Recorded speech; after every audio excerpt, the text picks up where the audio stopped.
itself. All right. Thank you.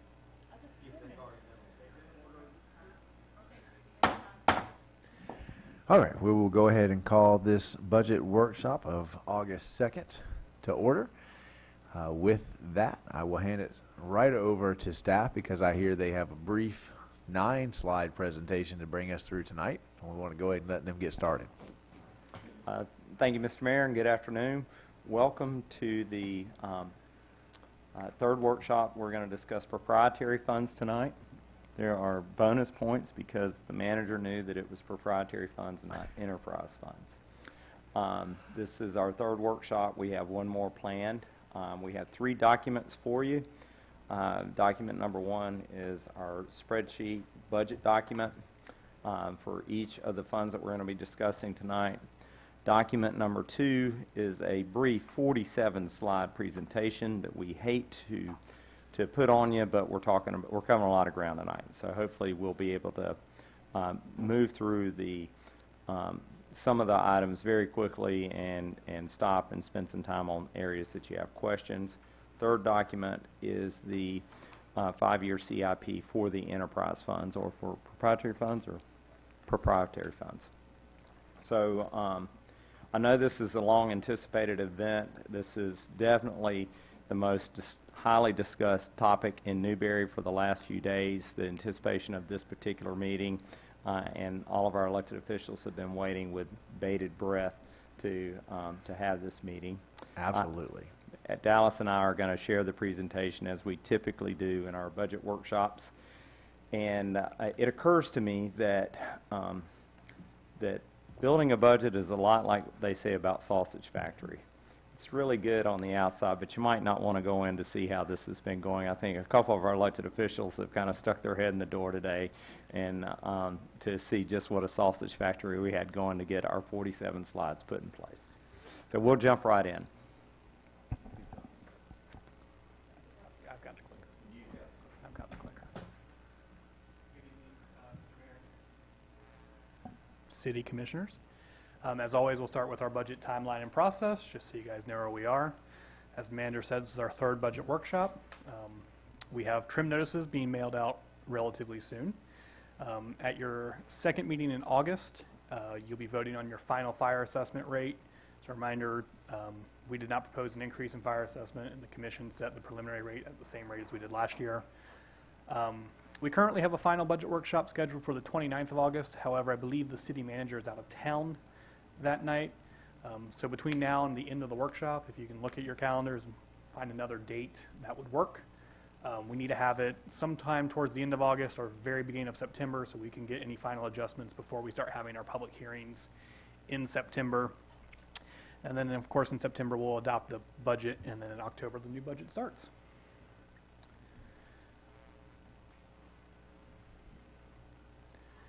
And just to remind everybody, the difference between our governmental funds, which we discussed at our last budget workshop, and our proprietary funds, which we're discussing this workshop. Your governmental funds cover your general fund, your special revenue funds for Champions Park, for Diamond Sports Park when we had it, capital projects, debt service. They're funded primarily through taxes and assessments. Your proprietary funds, which we're discussing tonight, are those funds that act more like a business. They operate based on charges for services.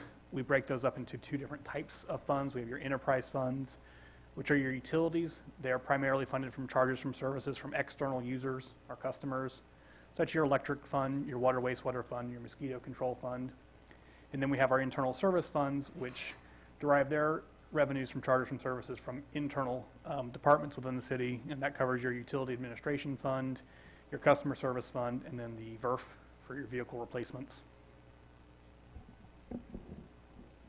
The VERF didn't make it on the slide. Note to self. Just to briefly go through, and working really hard not to read slides to you, but I We're all well versed in reading, so yeah, we appreciate that. Definitely want to just kind of make sure that you're aware of the assumptions or important factors that go into to this budget that we're proposing for you tonight. We've assumed appropriate load growth, as someone mentioned, as Ann mentioned on Tuesday night. We tend, for revenues, we tend to budget conservative conservatively, we hope to underestimate. For expenses, we hope we overestimate. Again, budgeting conservatively, hoping that, anticipating that the final outcome will be better on both of those.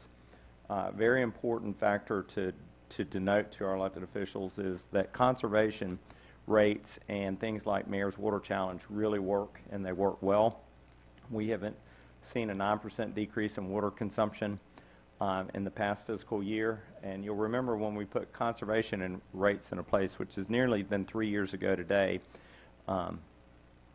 At the end of the first year, I kind of told you I was a little surprised that we didn't see a lot of decline in use, and I think it took about a year for people to realize what that sting in their utility bill was, but then it did change consumption habits.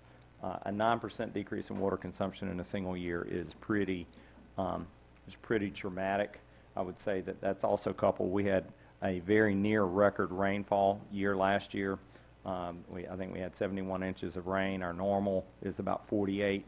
I think that really played into that coupled with conservation rate and the Mayor's Challenge have led to a 9% decrease in water rates, and that is a big driver in what our proposed water rates are going to be this year.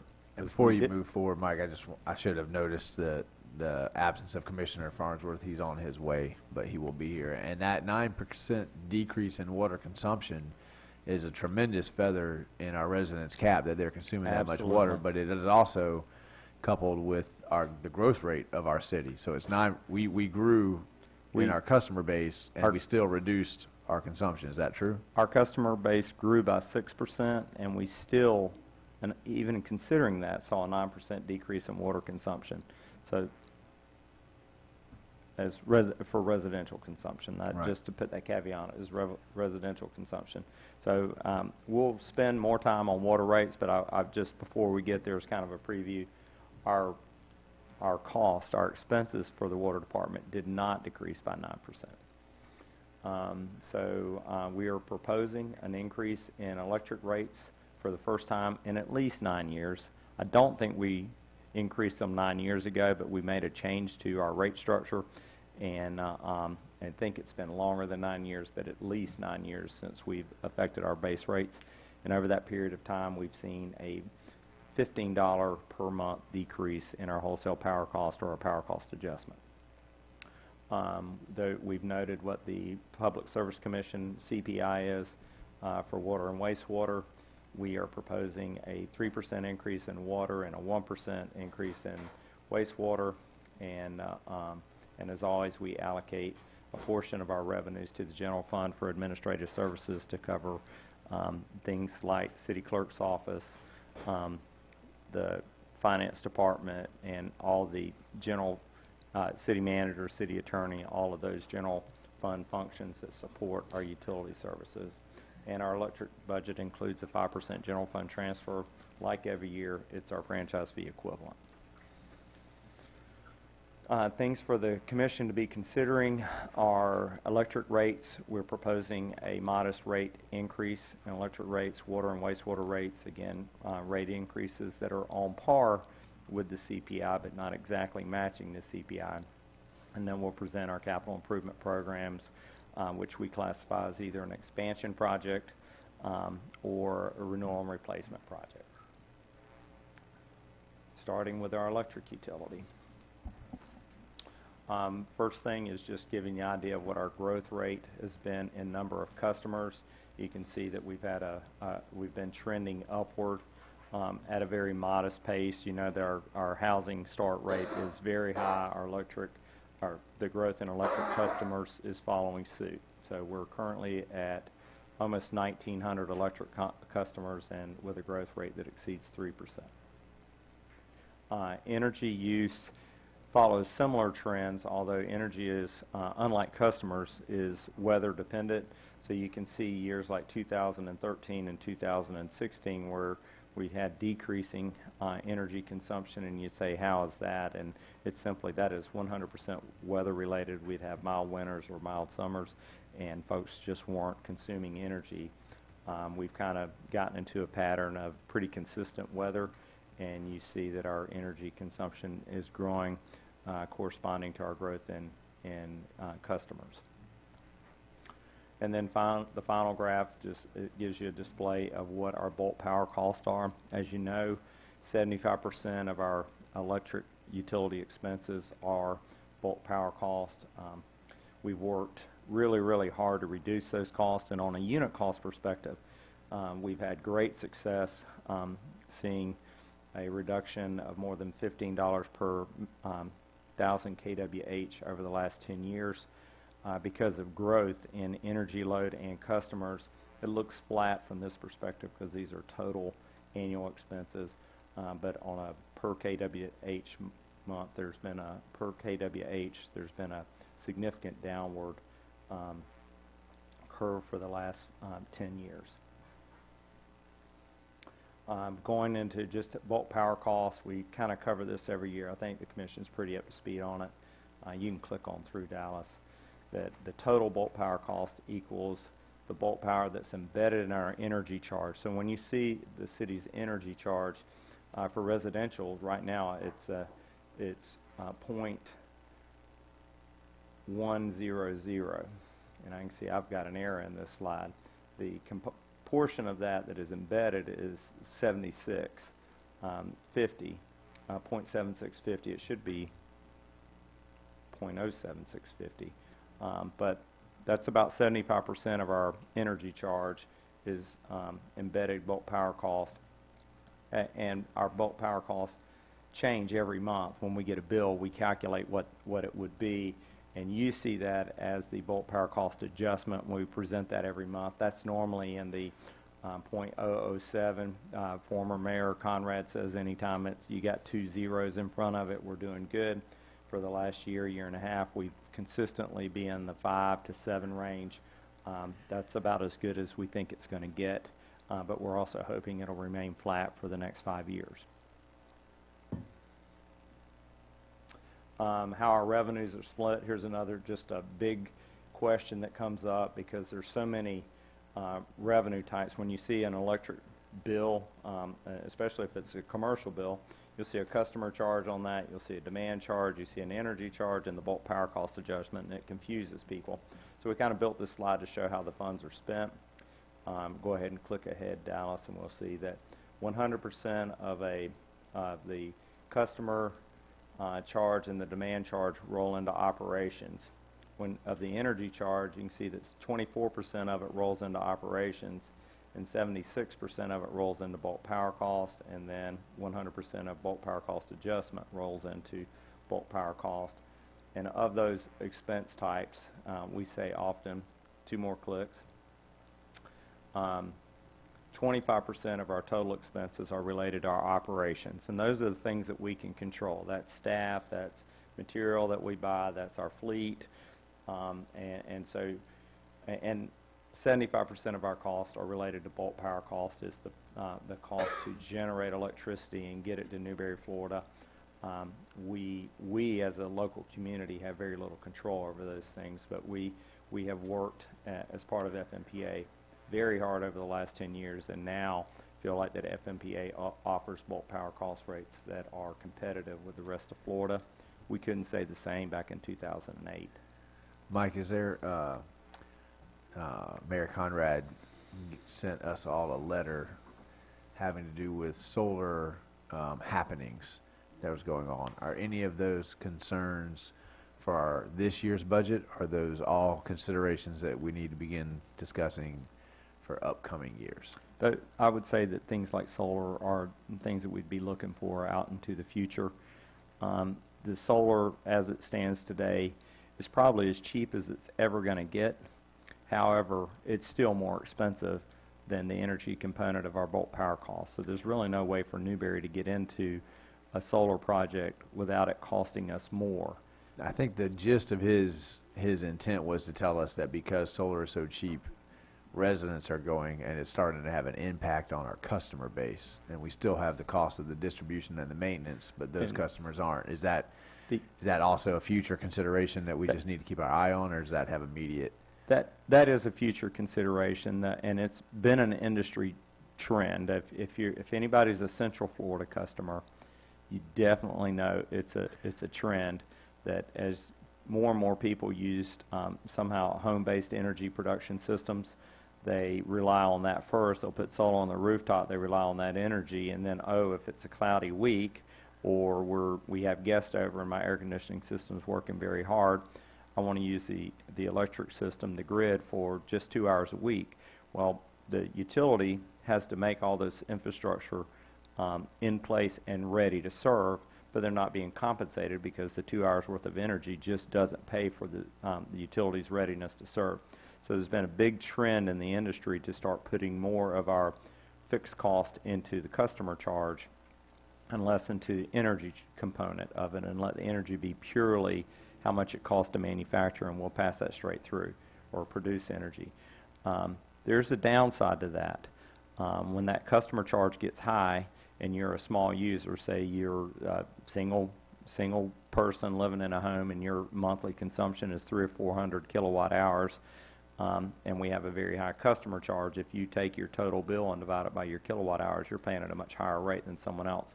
So that's where you'll hear me talk about from time to time that rate making has a lot of social engineering in it, where we're trying to make sure that we're being as fair as we can, recognizing that we have some fixed costs and some variable costs.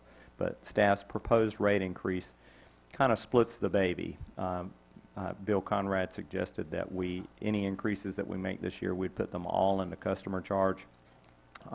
Staff feels like that's too big of a swing, and so we've actually taken our proposed rate increase and put some of it into customer charge and some of it into energy. We probably leaned a little heavier on customer charge, but that's the rationale behind it, and we're wide open to feedback about we'd like to see it a little more one way or the other. I'd be happy to discuss the pros and cons of that and then take your direction, and we'll come up with a finished product. Just a little bit of how every dollar that a customer pays for in their utility bill on the electric side, what it goes to cover. And again, this slide says 71 cents goes towards to pay for fuel, and I don't mean gasoline that we put in our service truck or diesel that we put in our service truck. We're talking about natural gas that is utilized at a power plant, and it is purchased as a commodity, which is why our rate varies every month. Some months natural gas is cheap, and when it's in excess and in peaking months when it's being used a lot, it gets really expensive. So most 71 cents on the dollar goes towards the manufacturing of power and the fuel for that power. 10 cents goes towards materials and other costs, 9 cents for payroll, and you can read through that. But you can see if we really want to affect our rates, working at payroll, we're trying to manage what amounts to be 9% of the overall expense. It becomes very difficult. If you really want to work on rates, the focus should be on our wholesale power rates, and that's what it has been for the city of Newberry for the last 10, 15 years. That only equals 99 cents. What happens to the other cent? I was going to ask the same thing, but a lot of times my math is really wrong, so I didn't want to embarrass myself. I checked it several times before I said anything. Mr. Mayor, that goes into our retained earnings for future expenses. All right, moving on to the budget, the real budget side of things. As you can see, our revenues in the electric fund, we have a projected almost $70,000 increase. That comes from a combination of both the rate increase that's been proposed, the new customers, as well as some increases in some other our operating revenues. In terms of our expenses, expenses increased. However, they didn't increase as fast as the revenues did, which is always a good thing. However, we are still anticipating a net operating loss in the electric fund for fiscal year 19.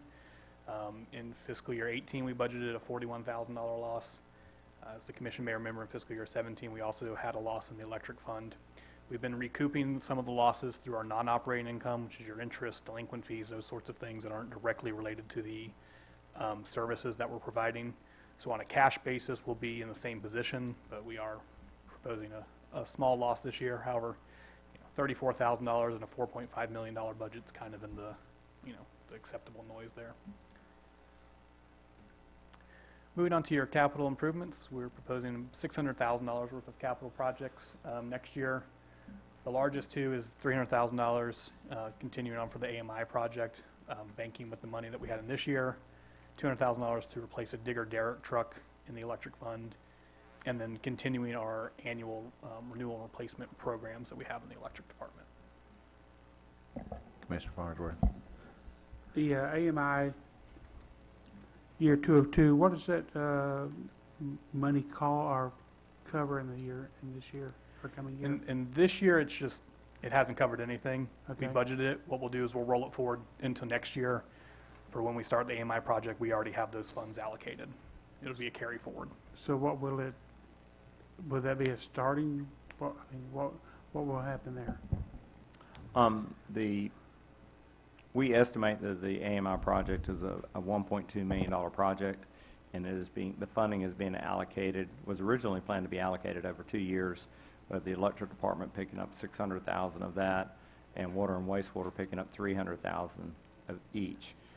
We've been getting the RFP document developed through FMPA, and so that work is close to nearing the end. But they got to a point where they wanted to hire an outside firm to assist in the development of that document, and so that set us back about 3 months as we've gone through those steps. But we anticipate that it'll probably about January the project will be out for bid. That's their current schedule. Get the project out for bid, and once bids come in, it's about a 4 to 6 month deployment. It's going to start with a pilot program. We're going to put about 300 meters in out of 2,000 meters and demonstrate that it's a functioning system. Once we have, say, 2 to 3 months worth of reliable information, we're getting the read rates, and everything seems to be working properly, then we would go into phase 2, which would be the full deployment. Each deployment is a 30 to 60 day process, so they really get after it when they get into town. They make things happening. A big part of AMI is on the computer, the software, the data collection side. So even when you do a 300 meter pilot, it's a sixth of the total meters that you're going to put out, but it's almost 100% of the database management, and that's really what we're monitoring to see that's working properly, to make sure that the data comes back, gets in the right spot, and is reporting correctly to our billing registers and our customer interface software, so that we get it right. I mean, we all know what happens when customers perceive that we're not getting their billing right. So there's that 60 to 90 day period of time where we validate that this thing is really going to work here, and then we'll move into it. So total deployment, once we get going, is a 4 to 6 month project. So would this thing be completed by the end of 2018? Or? No, it will not be completed by 2018. It'll be bid somewhere around the beginning of 2019, and we anticipate that it could be completed during the 2019 year. If not, it would maybe spill into the first quarter of 2020. Okay. Just depending on like we started on a SCADA project about a year ago this time. You guys voted for us to move forward. We had bids, and the SCADA deployment was 120 days, and our contractor probably got it deployed in 150 days. So there were some delays in shop drawings and things like that, but we've spent the last 4 months or 5 months working through all the bugs, and Jamie can tell you how close we are. I think we're probably 98% complete, but we still haven't sent that final process, that final paycheck to the vendor. We're just kind of going through the bugs and validation and making sure everything's right. So that once we get meters in place, it never closes out in 30 or 60 days, but we'll see the end of it, and I don't see any way that it would go past 2020. Okay, thanks. So this slide is a slide that you haven't seen in 9 years, that shows our existing electric utility rates versus what staff is proposing. So and in our electric rate, we have 4 different tariffs, so we're going to go through 4 of these slides. We are proposing a 1.8 to 1.9% increase for every rate class. Took a little bit of tweaking to get there, but we propose a $1 increase in customer charge and what amounts to about a $1 average increase in energy charge. It's 1 mil is the increase, and when you multiply that times the average 1,000 kWh per month, it adds up to about $1. So this 1.8% increase in electric rate would result in about a $2 increase per month for our average electric residential user. And if there's Okay, you got me a little confused there. Okay. Sorry. No problem. Okay, the customer charge is increasing from $7.50 to $8.50. So that's $1. That's $1, so the remainder, the And 0.001% is going to what you- increase it another $1. It would, because the average customer uses 1,000 kilowatt hours per month, and when you that .001 increase times 1,000 equals $1 more. Okay. So, and we typically, when we're looking at electric rates, really focus on residential. That's about the only thing where there's some consistency. As soon as you jump into non-residential commercial, you have small shops where they may be just shoe sales for the day or an ice cream shop, and then you have industry like Argos, and you try to put them all on the same table, and it just doesn't work very well, which is how we ended up with 3 rate classes for non-residential. In non-residential, we propose to increase the customer charge by $2. Weren't able, normally the meters are a little more complex on the customer side, which has always been the justification for the increased customer charge. Weren't sure how Newberry had a tariff of the same as for residential, so more in lines with what the industry is doing at $9.50. But the energy charge also seemed to be a little on the high side, so the adjustment to the energy charge wasn't as much. We've ended up with a 1.9% increase for these customers, and that's about $2.10 per month. Commissioner Glanzer. Can you go back to the residential rate slide? You said we haven't raised them in about 9 years? At least 9 years, we have So if it not. was 10 years, you could round it off. So that would only be like 20 cents a year. You know, I mean, it looks Yes. a lot at one time to be $2, but, you know, if you stretch it out over 10 years, it's only about 20 cents a year that we saw an increase. Yes, ma'am, and I'd point out to the commission, I know this is sounding like a parrot up here.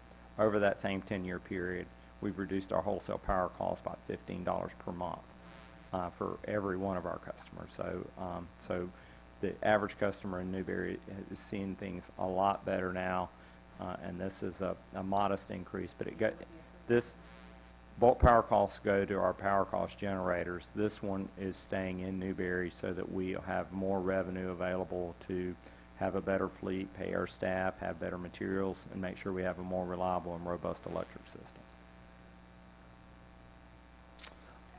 So this is the second non-residential rate class, the third rate class altogether. This is non-residential, non-demand, 3-phase customers.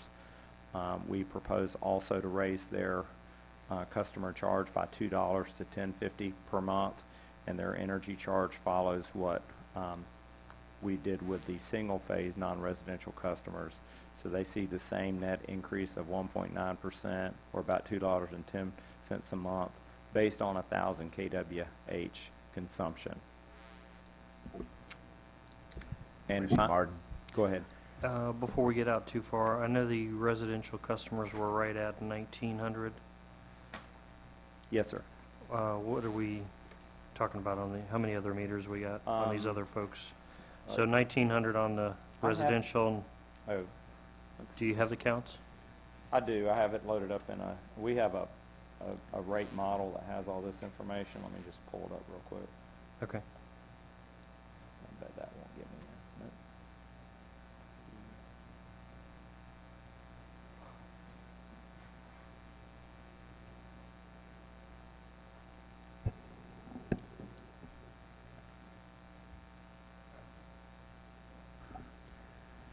Nope. Mr. Mayor, the 2019 budget is based off of roughly 1,600 residential accounts, 240 one-phase non-residential, non-demand accounts. 240? Yes, sir. Okay. 13 three-phase non-residential, non-demand accounts, and 54 non-residential demand accounts. And then it should be noted, I don't know how the city breaks up in those, but out of that roughly 300 non-residential accounts, the city makes up 80 of them. So,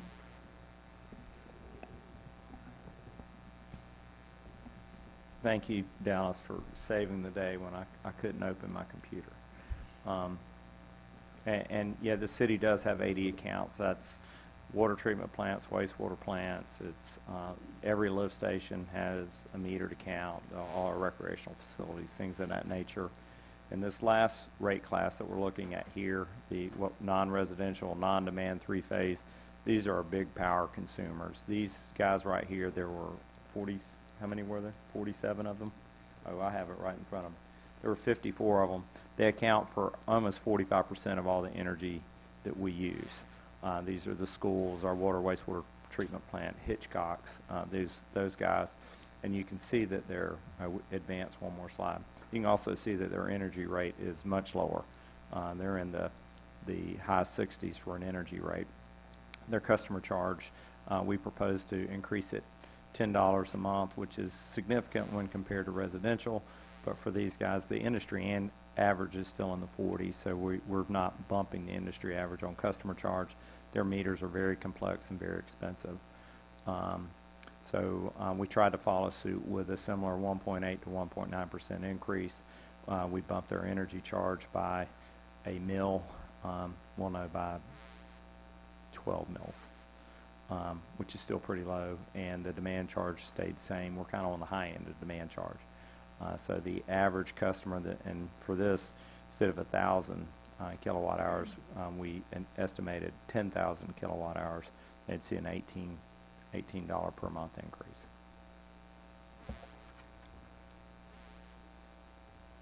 Am I recognized?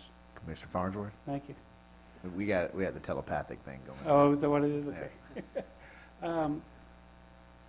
How much revenue does Argos generate For electrical for charges? electrical services? From us, none, but because the commission voted to adopt a franchise agreement with Clay Electric, we receive, I believe, right around $250,000 a year from Argos itself.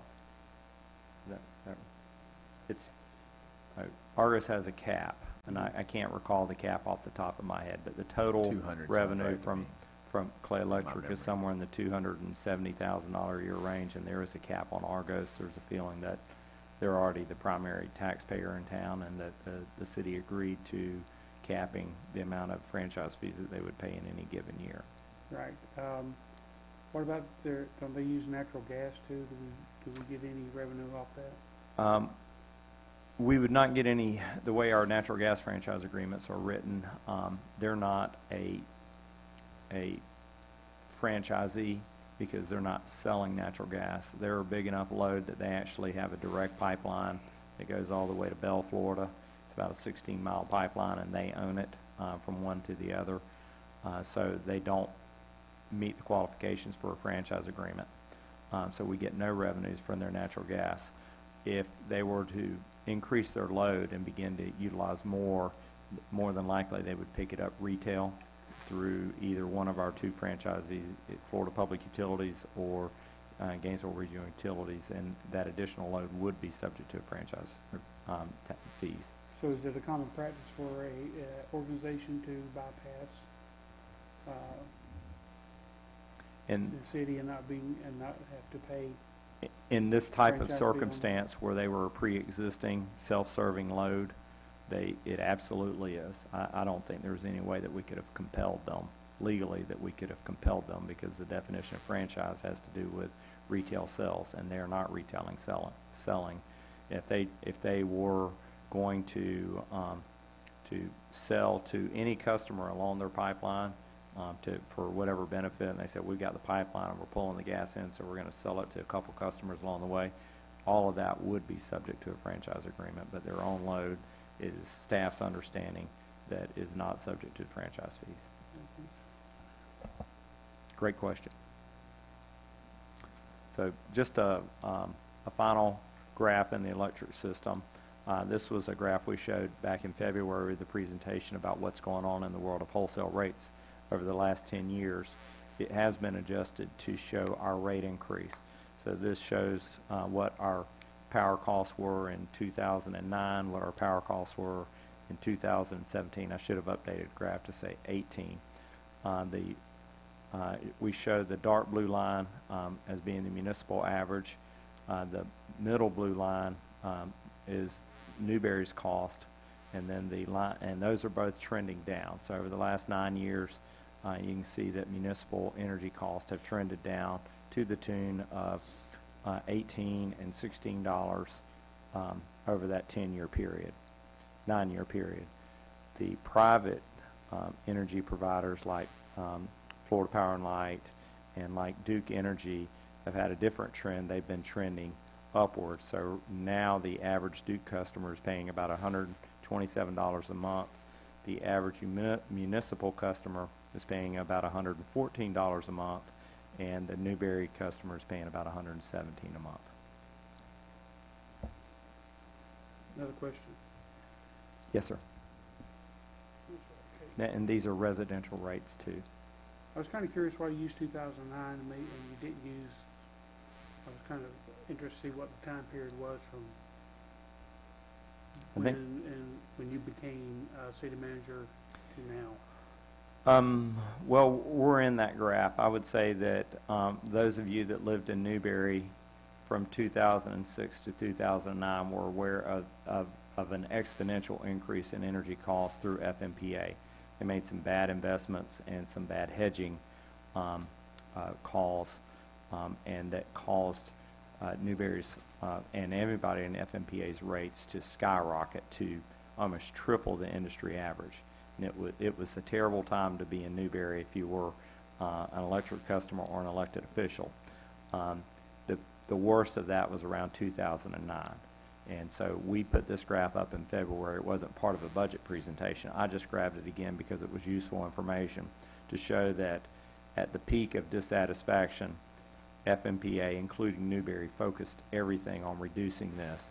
And over the next 8 years, to return $18 and $16 per month to customers, that's substantial, while the rest of the industry trended the other way. And currently FMPA's rates aren't the lowest, wholesale power rates aren't the lowest in the industry, but they are competitive. And it's something that we've continued to work on. 2 years ago, we made a big push that was beneficial to Newberry about how they were doing cost allocations. It saved our residents close to $1 a month. In the last year, former Mayor Conrad has been working more on their formula to try to help cities with poor load factor, and Newberry being one of those, reduce their costs. The band of cost between, say, a Key West and a Bushnell varies as much as $18 per megawatt hour per month, which is pretty significant. It's about a 30% differential. And so there's been a lot of work on FMPA's part, led by Bill Conrad, to compress that so that there's more rate equity. The differences being Key West has perfect load factor, and cities like Bushnell, which are primarily residential, have very poor load factor. And I know there's a lot of technical issues in that, but there's do you make it fair for everybody? And the industry says you shouldn't, that it's unfair to make it the same rate for everybody. And so FMPA has kind of adopted a blend of the industry standard and fair for everybody. That's been beneficial for Newberry and other small cities like Newberry. Would you agree that once that AMI is implemented, that it will help lower the cost even further to the citizens? I believe so. After AMI is in, the way it will help citizens, or it will help certain citizens, it will give the ability to put in different rate structures that say if you're willing to take a certain rate structure, we'll have more high-priced energy in the middle of the day and very inexpensive energy in the middle of the night. And people that have discretionary uses will say, fine, I'm going to save up to, I'm going to take that rate structure and I'm going to use my energy in the middle of the night, because that will improve Newberry's load factor tremendously, and it will result in rate savings for not only that customer, but all of Newberry's customers will see a benefit through an improved load factor. I would say it in and of itself won't reduce the cost, but it will empower the residents tremendously to make decisions that could lead to That's savings. exactly At correct. least to give them an idea of what they Right. need to do to, Especially when you go out of town, you have a water leak, you come back a week later to find it's been pouring water the whole time. This would give you the ability to get a notification right away. You can get a neighbor to go over, somebody to, all those kinds of things. I mean, the more information, the better, and it will be beholden on us to help get that information out and the education out, help folks figure out, because it will seem very intimidating at first. So, Commissioner Glanzer, I Well, believe. could you, on the 3 bars, they're all the same color on my sheet? I can't tell. All So right, the top one, can you tell me what the top one is? All right, well, let's see. Well, I could say There you 13.9 go. minus. Thank you. Which one would All that right, be? so that, The if you average. see the dot moving across, that is the municipal average. The middle one? Okay, okay. I That's see the that. municipal average. So That's the that, the municipal municipal average average, back in okay. 2009 Okay. was $132, and it's now decreased to about 114. Okay. The one just above that is lighter blue, Uh-huh. is Newberry's cost over that time. So we were Okay. slightly over the municipal average in Mhm. 2009, and we're a little bit more. We're now $3 per month over the municipal average. I would tell you that GRU is off this graph. If we were graphing GRU's rates, they would not show on a graph that Really? only goes up to Wow. $135. No reason to pile on right now. Well, as a frame of Yeah, reference, mhm. as a frame of reference, and then the IOUs It's in is the the one there that's trending up Thank you. slightly higher. Mike, if GRU tries to steal you away, will you make sure we know that before you make any decisions? we Yeah. know they're struggling right now. So that concludes electric rates. We're proposing what amounts to a 1.8% increase for half of our customer class and about a 1.9% for the rest, so somewhere in the mid 1.8, 1.9 range. It amounts to the average residential customer about $2 a month. Staff's always very cautious about anything that looks like a rate increase, but acknowledges that we have been losing money. We're not bleeding, but it's not. Staff feels like it's inappropriate to just year after year lose money in any of our revenue streams. So we think that this is a stopgap message to kind of level that out, puts a little bit of more money into our operating system, so we can have a more robust operating system and hopefully doesn't break the bank for anyone. Mr. Mayor. Commissioner Herson. Excuse me. So just, the proposed rate increase, will that bring us to breaking even then as we project out, or just make the bleed a little smaller? According to the way this year's budget breaks out, when Dallas shows net income, we still show a $35,000 loss. However, we do have revenues such as interest that amount to somewhere in that. So we'd kind of be at a wash. If either our revenue projections, people use a little more energy than we anticipate because we're estimating conservatively, and we're also estimating high on the expense side. If either of those are not as dramatic as we anticipated, then we will make revenues. And I don't know if it was 2 years ago or 3 years ago, we made revenues in excess of our expenses of about $100,000, and there was discussion about what to do with it, and staff's recommendation, which the commission accepted, was just roll it into retained earnings, because we may lose $50,000 next year, and that's not a cause for alarm unless we're losing 100, 150, 200,000 a year for a period of years. So it's kind of a long answer, but I think this gets us pretty close to to break even as best as we can judge. I'd rather be a little bit shy and make one more nudge in the future or allow load growth to catch us up in the future than overshoot and start taking more money out of our residents' pockets than we really need to operate the system. And you kind of addressed then my follow-up question of what would the rate have to be able to break even on paper today? With almost we'd have to be about 1% more. We get about 35,000 per percent increase, so that near 2% increase that we proposed generated about 70,000 in revenues. So 1% more would make up this 34,000 that we see right there, and it'd be about another $1 per month for residents.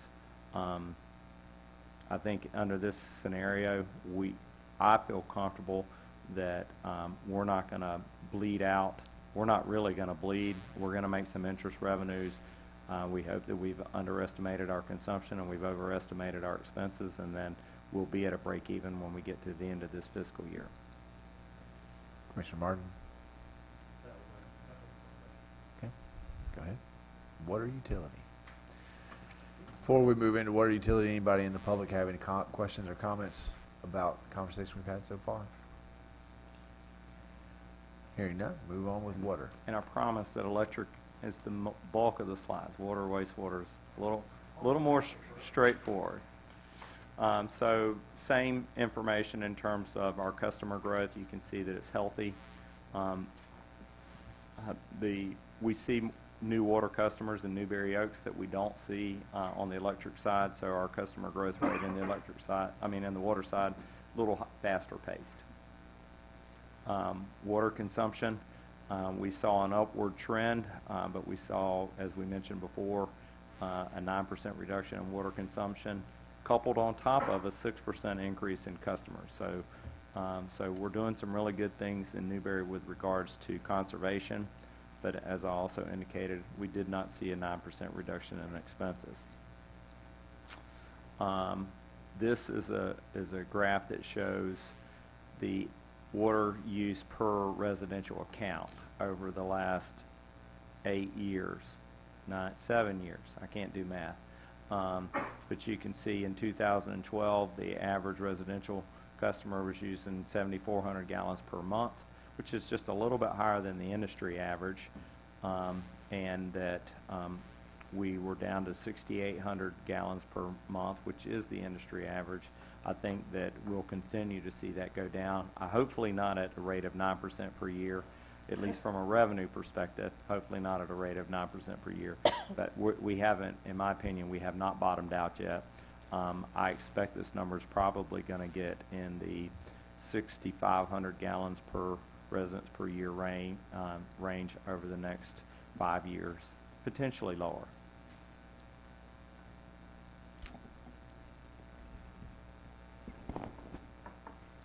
The water department operating budget that's been proposed is pretty much the same as last year. We have an increase in the revenues based on the rate increase that we're proposing. I will say the rate increase generates far more revenues than that 36,000. However, with the consumption loss, we were negative to start with. So we had to build a rate increase just to get to where we were, and then build a rate increase on top of that to generate any additional revenue. We do have an increase in our total expenses of about $42,000. With the rate increase, again, we are showing a loss in the water department of about $28,000. Again, this is operating revenues, so it doesn't account in your non-operating revenues, your interest, delinquent fees, those sorts of things that aren't directly related to your your operations. And then you'll see in the water side, we have budgeted a surplus of revenues in the wastewater side that'll help balance out the water loss. In your restricted development fees, absolutely. I'd like to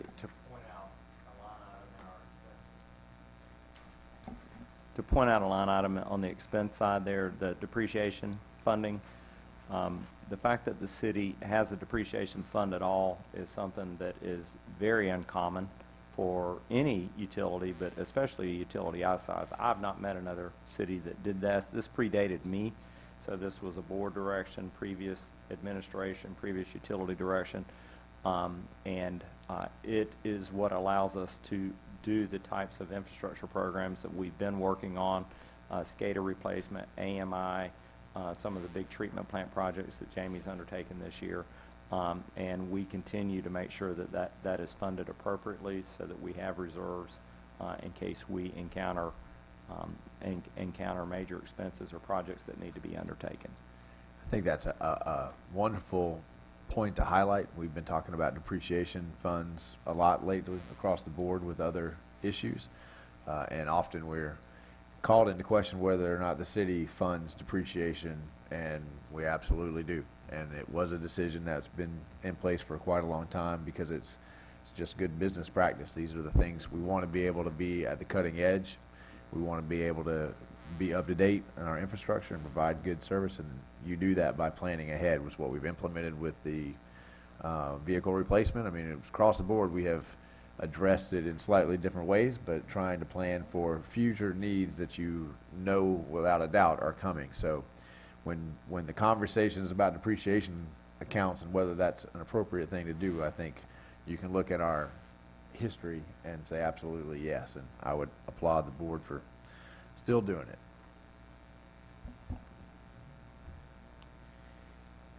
In your water restricted development fees, in the current year, we had a large project, which was your State Road 26 water main expansion, which used a large portion of our development fees. On a year-to-year basis, we use those development fees to pay the debt service related with to our SRF loan, which was used to develop some water system expansions maybe 5 or 10 years ago. We are seeing an increase in development fees across the board as we have an increase in building within the city. So we have a small bump. Next year, the only planned project we have with the development fees is to pay the debt service. The difference will be banked into the development fee account to use for future projects like the State Road 26 was this year.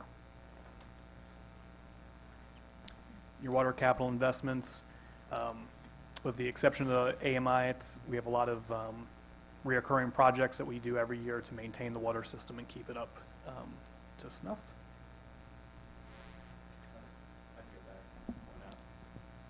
Point out that a project that the citizens will see some value from is the last project, the install 6,200 linear feet of water main on County Road 337. That is out near where we had the sinkhole. I forget the name of that subdivision, but out towards the industrial park, Mac Johnson's industrial park. It's an area that we've had low fire flow availability. It's the next step in a long plan to build a 12-inch water main that circles the city. And so since I've been here, we went from about Hardee's to the middle school, and then we did Southwest 15th Street down to the cemetery. You'll remember we had water system out for almost a full day, 24 hours on that. It's the best day of Jamie's life. That's right, the best day of Jamie's life, that's right. So this project is the next component of that. We'd go through the cemetery and around 337, and I don't know the next phase of that, but these are projects that really help with fire flow availability and set our water system in our downtown district to be really robust. Again, one of those things like depreciation, most cities our size weren't that forward thinking. I think these projects came back from the mid-2000s, and it's a really good project list, and we're just trying to move through that list in a reasonable period of time.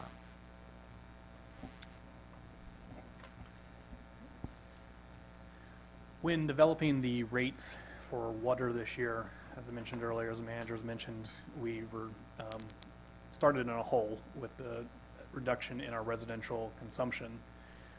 Typically, the last few years, we've tried to either be at what the Public Service Commission CPI is for water and wastewater rates or below it. We've actually been below it the last 2 years, and we've been setting the water and wastewater rates at that percentage on both sides.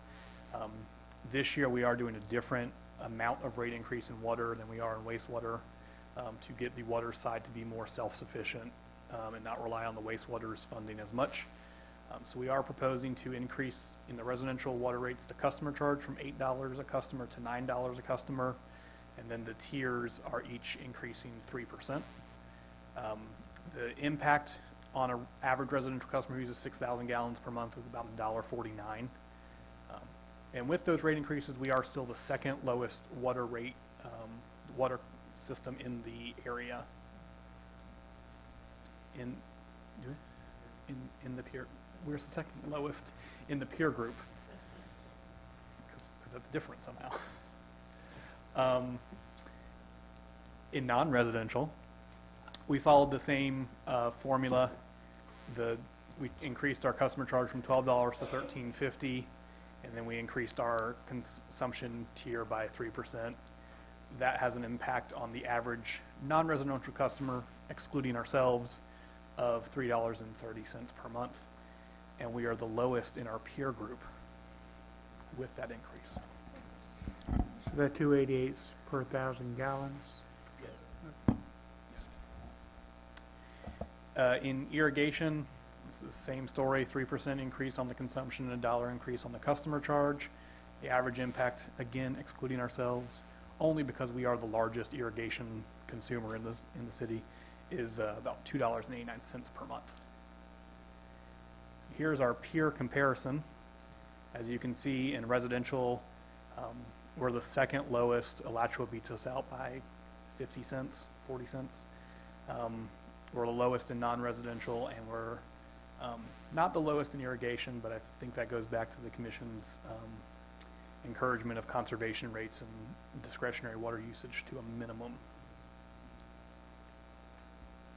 Does the Commission have any questions on water before we go to wastewater?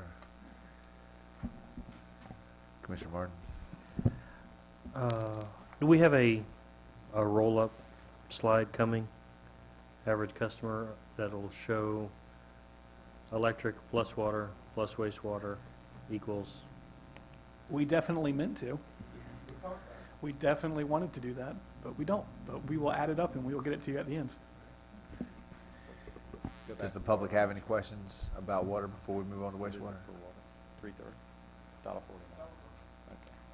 Are we adding that up We're right this moment? We're at actually? $3.49 through electric and water.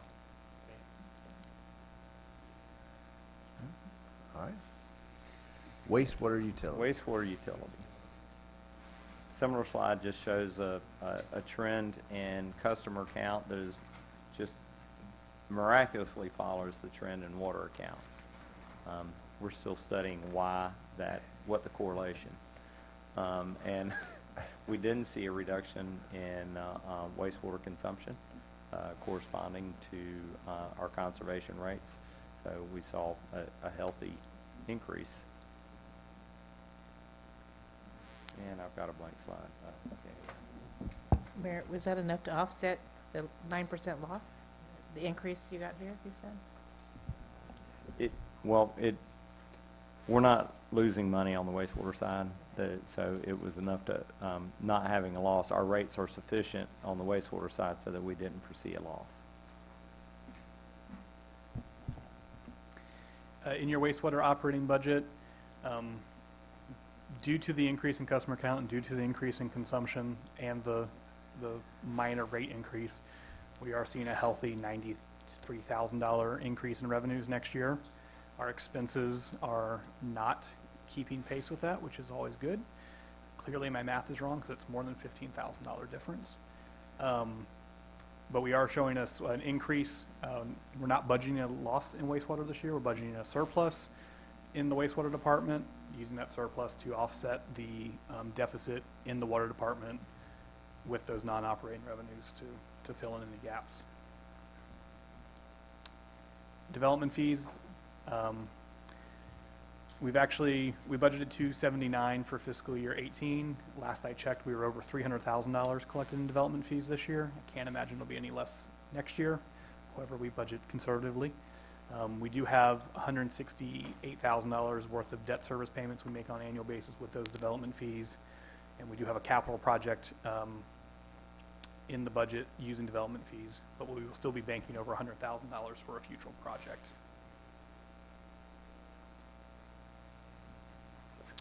Your capital investments, again, you see the AMI project and some, on this page is mostly reoccurring projects.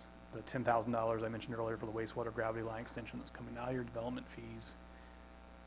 And then some of our bigger projects. We have some rehabilitation of some lift stations 11 and 4, as well as the relocation of lift station 1. And then the wastewater treatment plant, number 2 rehabilitation, which the commission talked about earlier this year, as well as the wastewater treatment plant tank rehab, which Jamie discussed with the commission earlier this year as well. Mike, do we have any, I know we were trying to get a grant so that we could map out septic tanks. We were unsuccessful in that grant request. I have a meeting scheduled with the Water Management District week after next that we're going to discuss that and see what they believe would rise that project to a level that it might be fundable in the future. Okay. Mike, with the growth of the city, how close are we to capacity with our wastewater? I think Jamie, is he in the room? It knows the best where we are with that. Mayor, at this point in time, we're approximately 70% between actual flows and committed capacity to ongoing developments. And do we have something in place when we reach almost capacity to build another wastewater plant, or what's the? We're required to do a capacity analysis report due to the plant expansion that you did in 2013, 2014. We performed that in 2016. That capacity analysis report projects that we will not exceed our capacity in the next 5 years. However, I strongly recommend that we revisit that before the end of that 5-year period to see if this growth rate has shortened that period. Thank you, sir. So are we putting any money aside currently towards that, or? That's We what go the back, that's- depreciation were. When we were, the restricted development fees were Dallas indicates that our revenues over expenditures are $100,000. That $100,000 is set aside for future expansion of our treatment facilities. How much will the expansion cost? Last I checked, it's about 20 million per million gallons. That's probably appropriate. So if we, So that but amount of there's a we're little currently drop in the sewer. we're a 600,000 gallon per day treatment plant. So, you know, to double our capacity would be 10 to 12 million. Be a nice down payment, and we would continue to have debt service. Okay. Commissioner Herson. What is the capacity that signals us to say that we're now at a critical stage where we can't defer and we have to do something? There's a whole myriad in state I guess it's state law or state regulations. I think Jamie is much more familiar with it than me. Do you want to explain that process? It's probably more comfortable than having to reach down. It used to be based on how many years that you projected you would reach a certain capacity as far as percentage-wise. When you reached 70%, you were supposed to be in preliminary design. When you reached 75 to 80%, you were supposed to be at permitting. By the time you reached 85%, you were supposed to be under construction. They've relaxed those regulations now, and they allow you to do a capacity analysis report where you have a professional engineer project your growth rate and look at your actual daily flows versus what you permit in future development. Theoretically, as that future development is actually built, they are projecting those flows at a higher rate, and you may not actually achieve X per house, and that rolls off of a permitted capacity to actual daily flow, and you could have a longer window. They realized that municipalities and county governments were actually performing expensive treatment plant expansions before they were necessary. So what they've tried to do now is balance that threshold as to when you have to expand. That answer your question, Commissioner Herson? Yeah, I'd say in summary that the folks that permit our treatment plants, the operating permits, they have mechanisms in place that force us to look at it and force us to have good practices to make sure we don't run out of capacity before we're able to build new capacity and put it into service. Mike, the advanced treatment facility that we've been working with Tallahassee on that would have regional impact, would that have any impact on our direct ability, our direct capacity, or would that not? Well, in theory, adding advanced treatment wouldn't necessarily add capacity. It would just treat our effluent to a higher quality. However, in practicality, if you're going to undergo construction, the chances of having a project that provides for enhanced treatment without adding capacity are very slim. I think that if we get into a design and construction project where we're going to add treatment quality, enhanced treatment, we're probably going to be looking at adding capacity at the same time just to get value out of the project. Would you agree, Jamie? Yes, I would, and I should have expanded a little bit for Commissioner Herson's question. Every time a new phase of a subdivision in Newberry is permitted to go to construction, you have to submit a DEP permit for that. And in that DEP permit, you identify what your actual daily flows are, the highest rate for the past 3 months, and then you project how much that phase of development will need in capacity. And that has to go to DEP. So, as Mike stated, not only are we keeping tally on the capacity, DEP keeps tally on the capacity, and if we reach that tipping point, then there will be a limit to the permits that can be approved or development that can move forward. So not only are we watching it, but the state evaluates it to make sure that we don't overcommit ourselves before we expand the plant. We don't want that to back up. All right, City Manager. Yes, can you advance me a slide, or we're working on some math. Jamie didn't talk long enough. Okay. Sorry.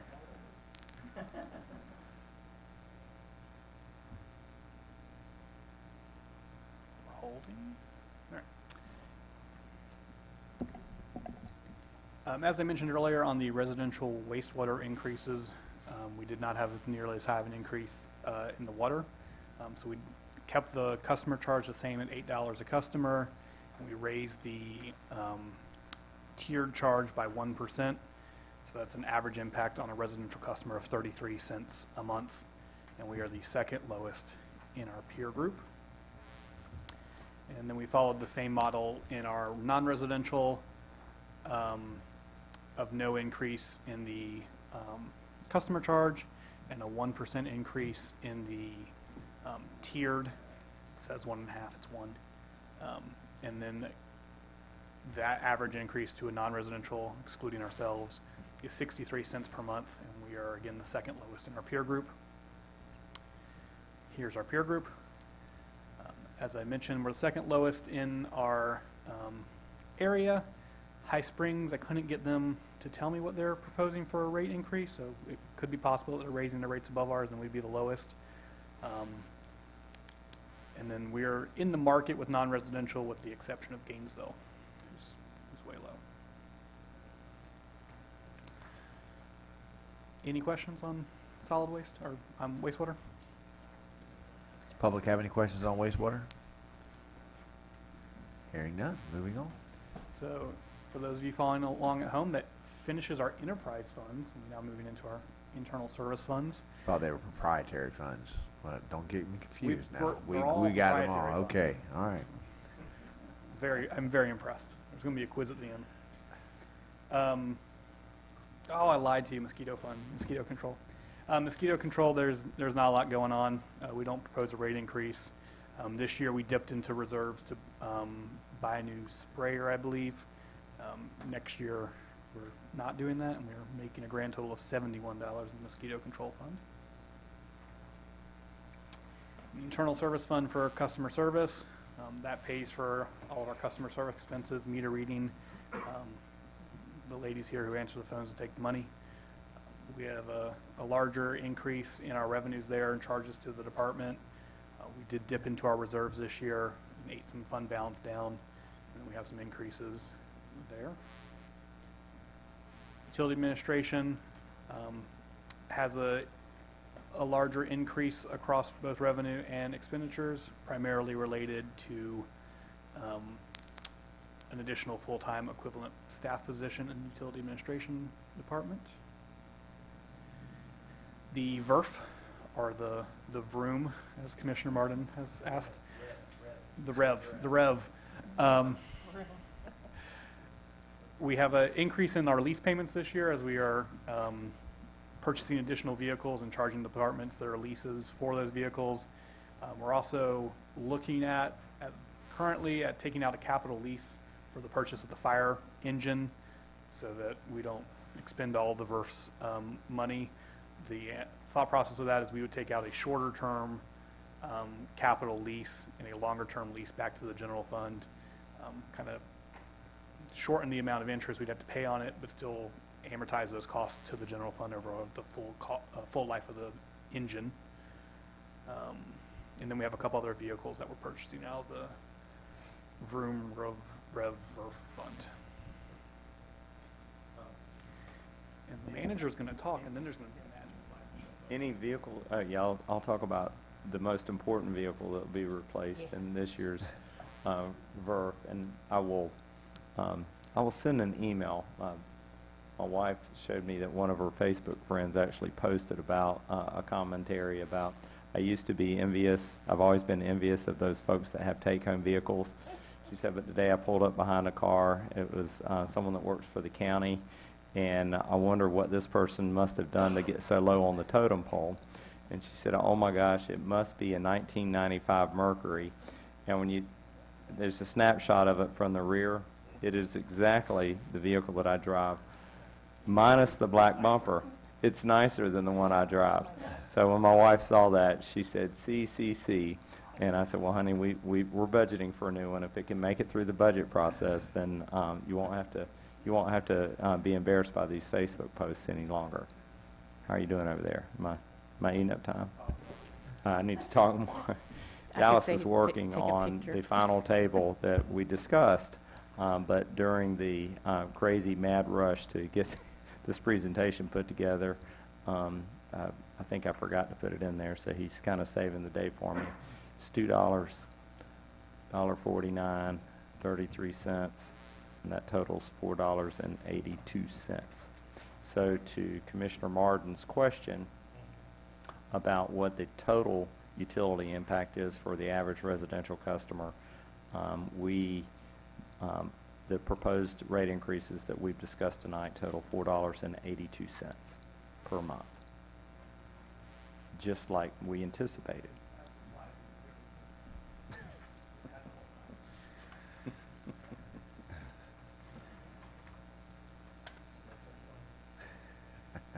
Now, what are you insinuating down there? Okay. $4.82 in the utility package. Okay. Are we to commission considerations? We are. To Commissioner consideration. So we'd like your thoughts, feedback with regards to the following items. The first bullet there that was put in white typing that you can't see is called electric rates. We'd like your feedback on electric rates. It's there all the time. It's there all the time. I had to double take. And so we propose a 1.8% increase in electric rates for $2 a month. We propose a 3% increase in the water charges. That's $1.49 per month. A 1% increase in wastewater rates that results in a 33 cent per month increase. That totals $4.82. Is there any direction from the commission? Also, maybe consideration of whether staff's proposed split in the electric rate increases of half in the customer charge and the balance in energy charge. If they have thoughts one way or the other that you'd like to see, that's good, or you'd like to see more, one or the other, we'd be happy to run through those exercises. Mike, before we turn the commission loose to ask questions, we have, for the past 2 or 3 years, talked about the water utility tax that is up to 10% proposal. What would the correlating percentage of that be to offset the 482 if you wanted to diversify, or is that they'd be separate funds? They go to It different is accounts? separate funds. I guess it's kind of a misnomer. It's called a water utility tax, but it's the ability of the general fund to tax the enterprise. So that tax would come into our general fund. We have calculated it to be about $6,000 per percent. The Florida statutes that regulate that say that you can charge up to 10%. So we could see as much as $60,000 in revenue off that water tax. The reason that staff brings it forward, this commission has always expressed an interest in opportunities to diversify our general fund revenues and not be so dependent on ad valorem. So it's something for consideration as a general fund revenue source. Staff also notes that, one, it takes a little bit of time to put in place. We can't just do it tomorrow, but we could begin working on it if there's interest for the commission. We've also advised you that next year we anticipate about $150,000 revenue reduction as a result of the homestead exemption, the $25,000 homestead exemption that's supposed to be voted on is in January? November. And when we have to make up those revenues, because with $150,000 less in revenues, we don't think we're going to see a corresponding decrease in expenses. We're going to have to find new revenue sources to the tune of $150. If we simply get that out of ad valorem taxes, then it will hit our non-homesteaded properties at a greater impact. So our businesses and our non-homesteaded property will then pick up a bigger share of the makeup. The water tax would probably level that out just a little bit, and everybody participates equally in the water tax if the commission wants to consider that. So our belief is it's fair game for this fiscal year, but we've balanced our general fund budget this year, and staff thinks that if there's a willingness by the board to consider a water utility tax, authorize us to start putting things in place, we could get it in front of you next spring sometime for authorization to become effective on October 1 of next year.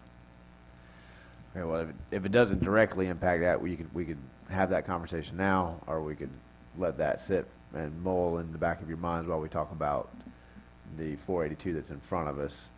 I was under the assumption that the water utility tax would have a direct bearing on the utility rates, which is why I brought it up. So let's address the answer of the 482 first, while everybody has a chance to think about the impending ad valorem decreases. Is the commission, do you want to go through these? Mr. Mayor, Are we? apparently our finance director is not as strong at math. Hold on, I got to get the bus tracks off. I did the math on that, and I calculated 482. Actually, it's at $3.82. So appreciate that feedback. We've already cut $1. There out we of the go. 482 increases proposed because this board is I know, so yeah. cost. Yeah. Monty, are you double checking the math down here? You are. Let's check that 382. Let's make sure we. Does the commission want to go through those individually? Are you good with the $3.82 spread out over the utility package, or would you like to hash out each one separately? Commissioner Martin, Commissioner Farnsworth.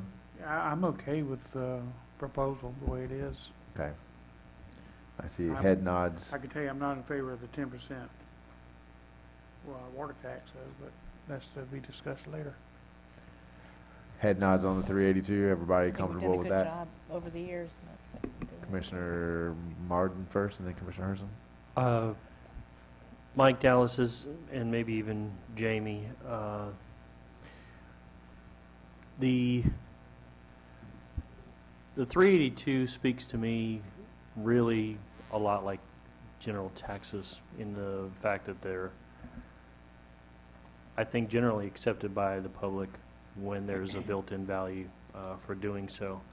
I know we tend to try to keep it as tight as possible and not go too crazy or anything like that, but I wanted to refresh my memory about any looming projects that are really not quite getting funded maybe when, the way that they could be. Economically, things are okay right now, and if there's an opportunity to try to get a couple of those things funded now, because after the homestead, after the election, if, you know, we're kind of topping out on real estate, if we start hitting another lull where we won't be able to really necessarily do that, I'm just trying to think ahead 3, 4, 5 years out and what we kind of look like out on the horizon. We,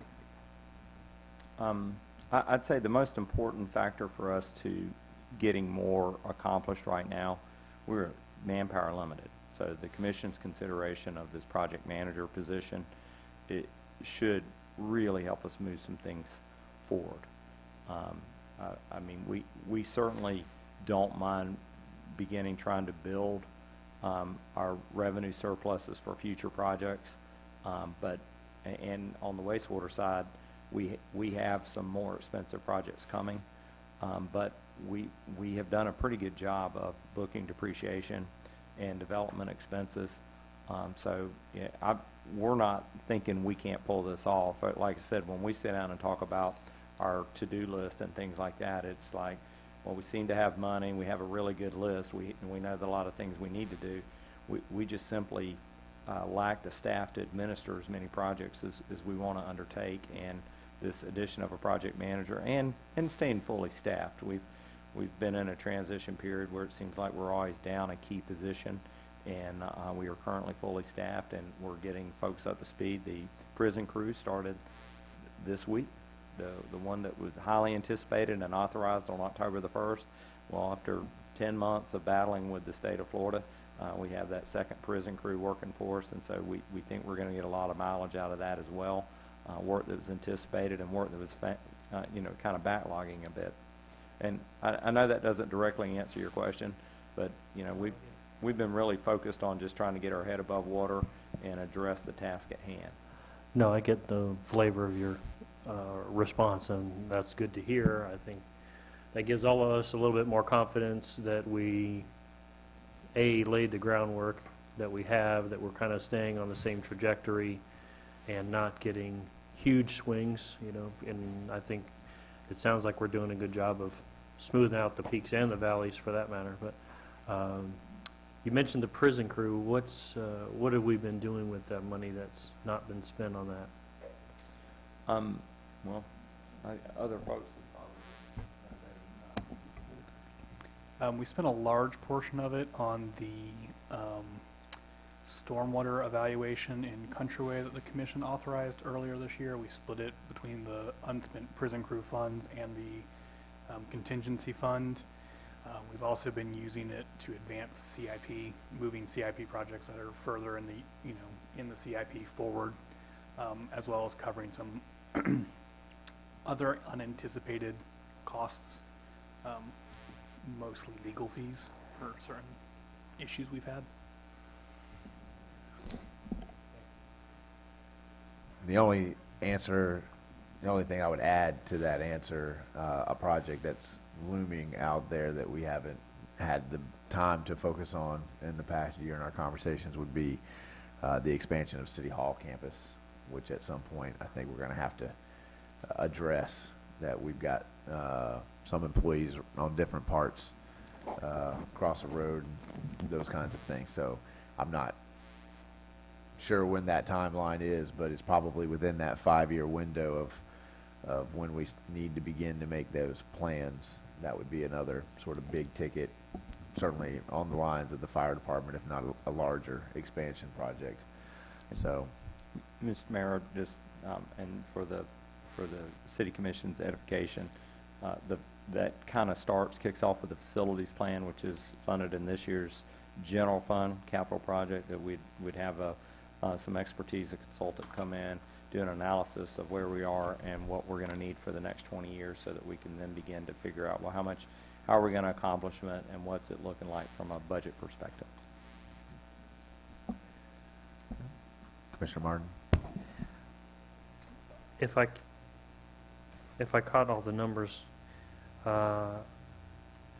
Looks like we are investing about 630,000 in wastewater, 601,000 in electric, and 227,000 in water, for a total of investment of 1.458.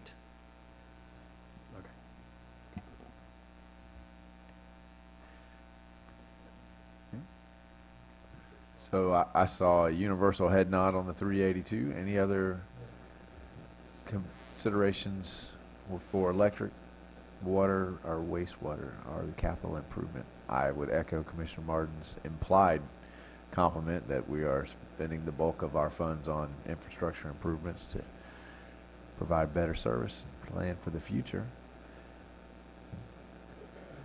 Ms. Mayor, does that conclude your? Dallas is going to take you through your favorite part of every presentation, the budget timeline and process, just as a refresher, and then I think we'll adjourn. Well, I did give the commission homework at the beginning of this workshop.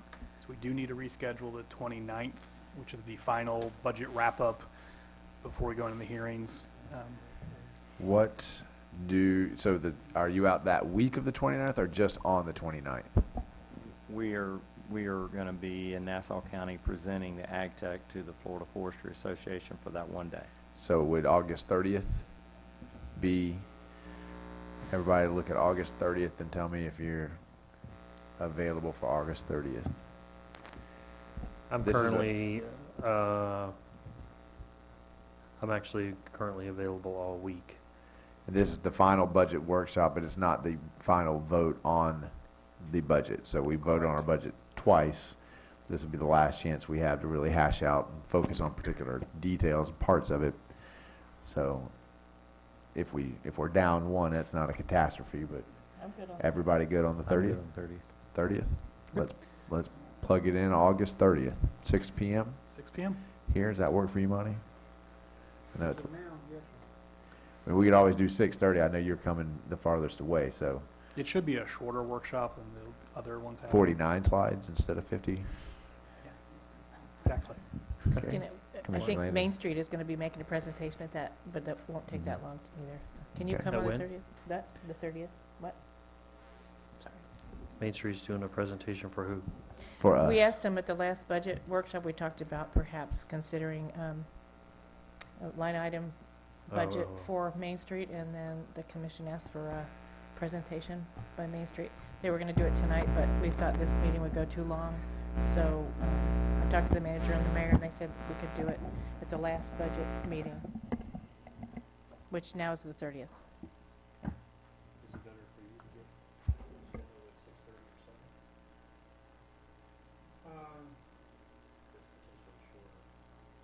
Well, we usually don't start till 7. Let's try 6:30. Let's try 6:30. It's a workshop, and we usually do workshops at 6, so that gives you 30 extra minutes. So we still try to get an early night. 6:30, okay with everybody? Yes. Okay, we'll put that in the email reminder. When Amy gets back, she'll send that out. Okay? Is that the conclusion of the timeline? Okay. Is there another slide?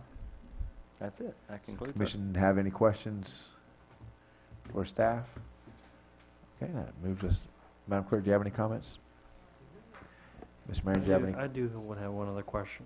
I'm sorry. Sorry. Where, Hold on to that comment. One more question. Go ahead. Where are we going to be talking about roads? We didn't talk about roads yet, right? Or did I miss it? That was Talked about the roads. Last one? Okay. last week. But it'll, the next workshop is a recap of all, so we're happy to have an expanded discussion on roads then. We'll plan for it. And in the meantime, if you have specific questions, email us, and whatever your questions are, we'll reply to all, and then make sure that we're prepared to discuss it at the final workshop. Our roads proposal to the county is up by the end of this month, if my recollection is 45 days. That's also the timeline for the CRA. Just so the commission is aware, I plan to go in front of the county next week to discuss 337 and the recent fatality that we had in relation to the other fatalities that we've had on that road. So I'll be making a brief presentation to them next week about that. So I'm not sure that will have any bearing on our conversation on our roads. Certainly the roads deal, if accepted, that will have a bearing on our conversation when it comes to to roads, because we do make some financial commitments in that plan as well. Any more comments or questions for staff? And Madam Clerk, you didn't have a comment? Thank you. Mr. Mayor, do you have any other comments? None. Mr. Coleman, Commissioner Coleman, do you have any comments? Carson?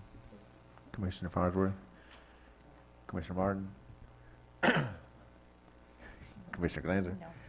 I only have one, and that is simply to say that I've had a lot of criticisms leveled at the city today and yesterday, and largely about how we approach different issues.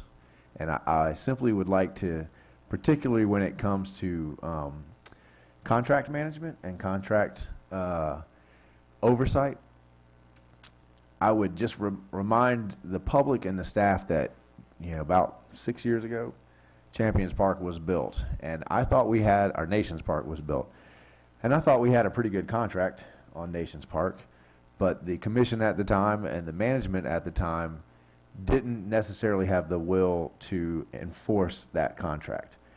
And history is what history is. We ended up with a new commission and a new city manager. And one of the very first things that the current city manager did was to terminate that contract because the vendor was failing to meet his requirements on that contract.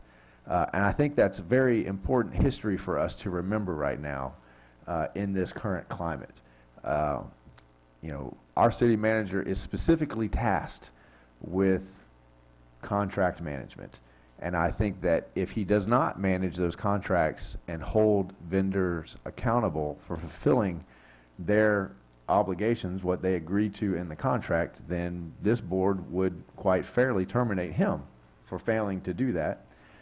So if residents are upset at any recent events, I think they need to direct that criticism at me, to me, because I have not seen our staff, our employees do anything that has not been at the board's or my direct instruction for them to do.